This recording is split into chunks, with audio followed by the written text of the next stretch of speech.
Welcome to Systems Talk channel, where we discuss everything related to systems thinking. In the last two episodes, we understood what causal loop diagrams are and what are its essential components. Variables, relationships, the direction of those relationships, and delay are the basic components of a causal loop diagram.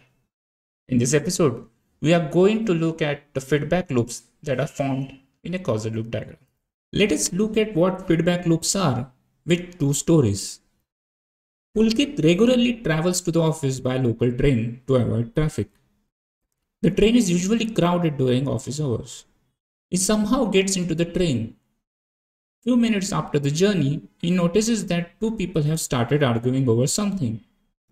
He observes that they keep coming up with new topics to argue on, and that there is no end to their arguments. He has seen this phenomenon many times. Being a systems thinker enthusiast, he visualizes a causal loop diagram in his mind.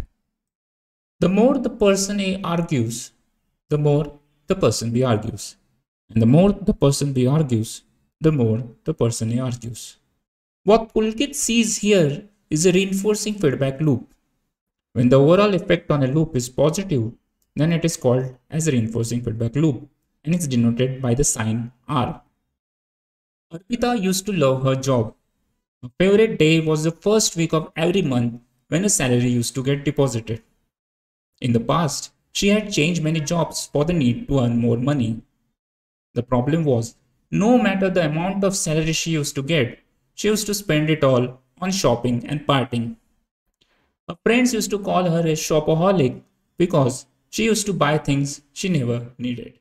Arpita was trapped in a balancing feedback loop. The more money she had in the bank, the more she used to spend.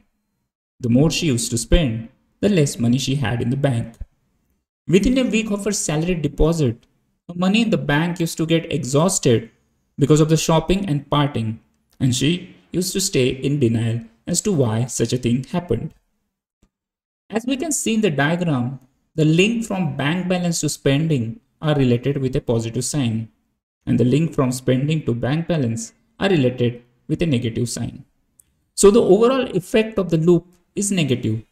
This kind of loop is called as a balancing feedback loop and is denoted by the sign B. In both the stories, we saw loops with two variables. But we can also know whether a loop is reinforcing or balancing even if it is made up of more than two variables. The way to calculate it is to count the number of negative links. If the number of negative links is even, then the loop is reinforcing.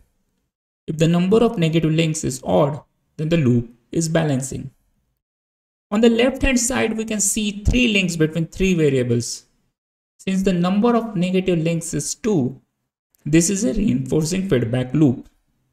When we increase A, the loop comes back to A to increase its value further. The number of negative links of the causal loop diagram on the right hand side is 1, which is an odd number. Hence, this is a balancing feedback loop.